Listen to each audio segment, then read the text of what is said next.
முன்வரிசையில் அமர்ந்திருக்கும் இன்றைய தலைவர்களுக்கும், பின்னால் அமர்ந்திருக்கும் நாளைய தலைவர்களுக்கும், மாதவி இலக்கிய மன்றத்தின் ஆலோசகர், எங்கள் அன்பு மரியாதைக்குரிய தமிழ் நெஞ்சர் டாக்டர் NRG அவர்களுக்கும், புதிய செயலவையை தலைமையேற்று நடத்தவிருக்கும் திருமதி சித்ரா அவர்களுக்கும், இன்றைய நிகழ்ச்சியின் சிறப்பு விருந்தினர்களாக இங்கு அலங்கரித்த மிஸ் டிம் பெய்லிங் அவர்களுக்கும், மிஸ்டர் தினகரன் அவர்களுக்கும், மற்ற சமூக தலைவர்களுக்கும், பெற்றோர்களுக்கும், பார்வையாளர்களுக்கும் எங்களுடைய அன்பான வணக்கம். இந்த தலைப்புக்கு போறதுக்கு முன்னாடி நான் ஒரு செய்தியை சொல்லலாம்னு நினைக்கிறேன்.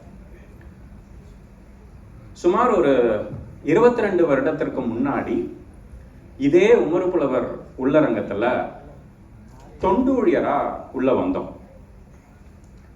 அதுக்கப்புறம் நிறைய நிகழ்ச்சிகளுக்கு உதவி செய்யறது, அப்புறம் நிகழ்ச்சி நெறியாளராக இருக்கிறது, அப்புறம் இங்க நடந்த நிகழ்ச்சிகளுக்கு ஏற்பாட்டு குழு தலைவராக பொறுப்பேற்று நடத்துறது, இப்படின்னு தொடர்ந்த எங்க பயணம் இன்று ஒரு பேச்சாளராக எங்களை அறிமுகப்படுத்தி இருக்கிறது இந்த மேடை என்று சொல்ல வேண்டும். இந்த பயணம் நிச்சயமாக எங்களுக்கு முதலில் தமிழ் கொடுத்த கொடை என்றுதான் நான் சொல்லுவேன். இப்ப தமிழ் படிச்சு என்ன ஆயிட போகுது அப்படின்னு கேட்கிறவங்களுக்கு ஏறக்குறைய என்னுடைய அனுபவம் தான் ரங்காக்கும் ஸ்வர்ணாக்கும். நான் சொன்ன கிட்டத்தட்ட அவங்களுக்கும் அதே அனுபவம் தான்.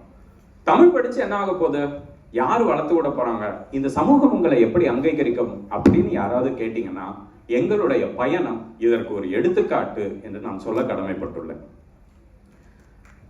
இப்போ இன்னைக்கு தலைப்பு இளைஞர்கள் வாழ்வில் பெரிதும் ஆதிக்கம் செலுத்துவது எது அப்படின்னு பேசுறதுக்கு ஒரு 3 பேர் வந்திருக்காங்க. நான் அவங்களுடைய கண்டென்ட்டை முதல்ல நான் பேசிட்டேன்னா அப்புறம் அவங்களுக்கு பேசுறதுக்கு இல்லை. அதனால நான் தலைப்புக்கு போறதுக்கு முன்னாடி ஒரு சில செய்திகளை மட்டும் உங்களோட பகிர்ந்துக்கலான்னு பார்க்குறேன். நீ இப்படிலாம் இருந்தா வாழ்க்கையில முன்னேறவே முடியாது அப்படின்னு எந்த வீட்லயாவது யாராவது சொல்லாம இருந்திருக்காங்களா? யோசிப்பாரு. எங்க தாத்தா எங்க அப்பாவுக்கு சொல்லியிருப்பாரா? எங்க அப்பா எனக்கு சொன்னாரா? நான் என் பையனுக்கு சொல்லுவேன், என் பையன் அவன் பையனுக்கு சொல்லுவான். இது ஒரு சுழற்சி தொடர்ந்து வந்துகிட்டே இருக்கும். ஆனா முந்தைய தலைமுறையோட அடுத்த தலைமுறை இன்னும் ஆற்றலோடு ஆதிக்கத்தோடு வளர்ந்ததை நம்ம பார்க்கிறோம். ஏன் ரவீந்திரநாத் டாகூர் வீட்டுல யாரு 2 நாட்டுக்கு தேசிய பாடலை எழுதிய ரவீந்திரநாத் டாகூர் வீட்டுல அவங்க பாட்டி சொல்லியிருக்காங்க, இந்த டாகூர் பையனை நினைச்சு எனக்கு ரொம்ப கவலையா இருக்கு, இவன் எப்படி முன்னேற போறானே தெரியலன்ட்டு பாட்டி கவலைப்பட்டிருக்காங்க. அப்ப முந்தைய தலைமுறை எப்போதுமே ஒரு பயத்தோடு ஒரு அக்கறையோடு தான் நாம் அடுத்த தலைமுறையை நாம் பார்த்து கொண்டிருக்கிறோம் அப்படின்னு நம்ம பார்க்கிறோம். ஆனா இன்னைக்கு தலைமுறை அப்படி இல்லை. இன்னைக்கு தலைமுறை எத்தனையோ வளர்ச்சிகளை அவருடைய வாழ்க்கையில அவங்க சாதிக்கிறாங்க. நம்ம 40 வயதுல 50 வயதுல சாதித்த விஷயங்கள் எல்லாம் இன்னைக்கு தலைமுறை 20 வயதுல சாதிக்க தயாராக இருக்கிறாங்க. இப்போ அவங்க தயாரிச்சுட்டாங்க. அப்போ அவங்களுடைய புதிய சிந்தனை உள்வாங்கும் திறனா இருக்கட்டும், தலைமைத்துவமா இருக்கட்டும், நீங்க என்ன கொடுத்தாலும் அது ஒரு போன் வந்ததுன்னு 5 நிமிஷத்துல பிரிச்சு மேய்ச்சிடறான் சார் பசங்க. இப்ப நமக்கு அது என்ன போன் தெரிஞ்சுக்கிறதுக்கே 20 நாள் ஆகுது நமக்கு. அப்போ இன்னைக்கு இருக்கக்கூடிய இளைஞன் எல்லா விதத்திலும் தன்னை தயார்படுத்தி கொண்டே இருக்கிறான் அப்படிங்கறதா உண்மை. நீங்க ஒரு காலத்துல எல்லாம் ஒரு நாட்டினுடைய வளர்ச்சி அப்படின்னு எடுத்தீங்கன்னா அதுக்கு நிறைய இண்டெக்ஸ் சொல்லுவாங்க. இது வளர்ந்துருக்கணும், அப்பதான் ஒரு நாடு வளர்ச்சி அடைந்தது அப்படின்னு. ஆனா இன்னைக்கு அப்படி சொல்ல முடியல. இன்னைக்கு என்ன சொல்றாங்க, ஒரு இளைஞனின் வளர்ச்சி அந்த நாட்டில் இருக்கக்கூடிய இளைஞர்கள் எவ்வாறு வளர்ந்து இருக்கிறார்களோ அதை பொறுத்து அந்த நாடு வளர்ந்ததா இல்லையான்னு நம்ம சொல்லலாம் அப்படிங்கிறாங்க. அப்பனா என்ன அர்த்தம்னா, இளைஞர்கள் தான் ambassadors of growth of a country அப்படின்னு நம்ம புரிஞ்சுக்க முடியும்.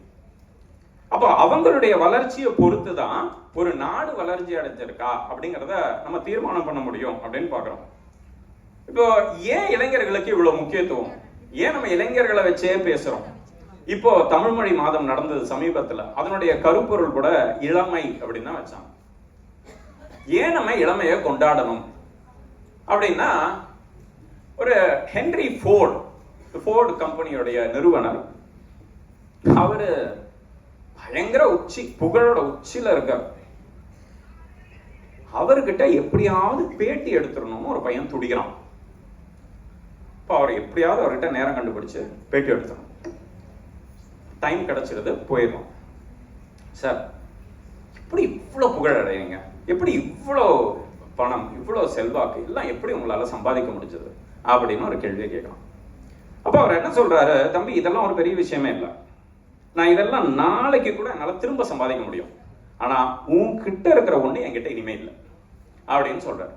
என்கிட்ட இருக்கிறத வச்சு நீங்க எப்படி இவ்வளவு சம்பாதிக்க முடியும்னு சொல்றீங்க அப்படின்னு கேட்டதுக்கு அவருடைய பதில் உன்னுடைய இளமை அப்படின்னு சொல்றாரு. அப்ப அந்த இளமையோடைய அந்த ரகசியம், இளமையோட சக்தி எவ்வளவு பெருசா இருந்திருக்கு அப்படிங்கிறத நம்ம பார்க்கணும். இன்னைக்கு விருதாளர்கள் நிறைய பேர் 3 பேர் வாங்கினாங்க.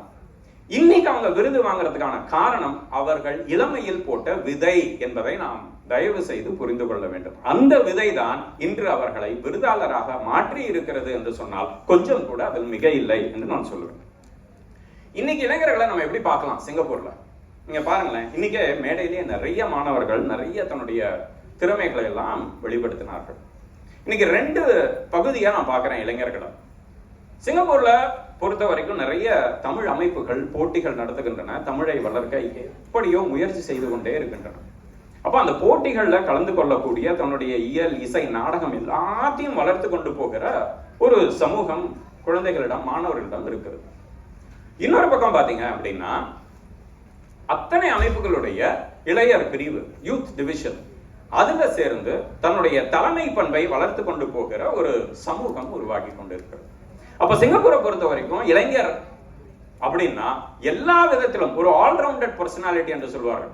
அப்படி ஆல்ரவுண்டட் பர்சனாலிட்டியாக வளர்வதற்கு இந்த சிங்கை அரசாங்கமும் சிங்கை சமூகமும் உங்களுக்கு வாய்ப்பை அளித்திருக்கிறது என்பதை இளைஞர்கள் புரிந்து கொள்ள வேண்டும். அப்படி இல்லைன்னா அவங்களுக்கு புரிய வைப்பது நம்மளுடைய கடமை என்று நான் நினைக்கிறேன். நான் ஒரே ஒரு செய்தியை சொல்லிட்டு என்னுடைய துவக்க வரிய முடிச்சுக்கலாம்னு பார்க்குறேன். சமீபத்தில் இங்க முத்தமிழ் விழா நடந்தது. அந்த முத்தமிழ் விழால அன்பிற்கும் மரியாதைக்கும் உரிய தினகரன் ஐயா உரை நிகழ்த்தினார். அதே நாளன்று காலையில அண்ணாமலை பல்கலைக்கழகத்தின் முன்னாள் மாணவர் சங்க நிகழ்வு ஒன்று நடந்திருக்கு. இப்ப அந்த நிகழ்ச்சியில ஏஐ பயன்படுத்தி நிறைய படைப்புகளை மாணவர்கள், இளைஞர்கள் படைத்திருக்கிறார்கள். தினகரன் ஐயா சொன்ன ஒரு வார்த்தை என்னால இப்ப வரைக்கும் மறக்க முடியல. அவர் என்ன சொன்னாரு? அந்த மாணவர்களை பார்க்கும் பொழுது நான் மீண்டும் மாணவனாக மாற மாட்டேனா, நான் மீண்டும் அதையெல்லாம் படிக்க மாட்டேனா, நான் மீண்டும் அதையெல்லாம் தெரிந்து கொள்ள மாட்டேனா என்று சொன்னார். இது அவருடைய தன்னடக்கத்தின் உச்சி. நான் இல்லைன்னு சொல்லவே இல்லை. ஆனா ஒரு செய்தியை நான் சொல்லி என்னுடைய உரையை நிறைவு செய்யலாம்னு இருக்கேன். இன்னைக்கு இருக்கிற இளைஞர்களுக்கும் இன்னைக்கு இருக்கிற மாணவர்களுக்கும் எத்தனையோ வாய்ப்புகளை, எத்தனையோ அங்கீகாரங்களை இந்த சமூகம் தர தயாராக இருக்கிறது. நீங்கள் உழைப்பை மட்டும் கொடுத்தால் போதும், உங்களை மட்டும் கொடுத்தால் போதும், நீங்கள் நிச்சயமாக ஒரு சிறந்த இளைஞனாக மாற முடியும் என்ற உத்தரவாதத்தை இங்கு இருக்கக்கூடிய ஒவ்வொரு தலைவர்களும், ஒவ்வொரு அமைப்பும் முழு முனைப்போடு செய்கின்றன என்பதுதான் இதில் நாம் புரிந்து கொள்ள வேண்டிய ஒரு செய்தி. அவர் இன்னைக்கு தமிழ் மேடைகள்ல ஐயாவை தெரியாதவங்களே கிடையாது. ஆனா அவங்க அப்படி சொல்லும் பொழுது அந்த இளைஞர்களுக்குள்ள இருக்கக்கூடிய பலம், அவர்கள் கற்றுக்கொள்ளக்கூடிய அந்த திறமை, அதை எல்லாவற்றையும் பார்த்து பார்த்து பார்த்து ஒவ்வொருவரும் அதை கண்டெடுக்கிறார்கள் என்ற உண்மையை நாம் தயவு செய்து புரிந்து கொள்ள வேண்டும் என்ற கோரிக்கையோடு, கொடுத்த மொத்த நேரத்தையும் நானே பேசிட முடியாது. அடுத்து, இளைஞர்களின் வாழ்வில் எவ்வளவு ஆதிக்கம் எவ்வளவு விஷயங்கள் ஆதிக்கம் செலுத்துது. அதுல ஒரு 3 முக்கியமான விஷயத்தை நம்ம எடுத்திருக்கோம். ஒன்று நட்பு, இன்னொன்று சமூக ஊடகங்கள், இன்னொன்று உல்லாச தலங்கள்.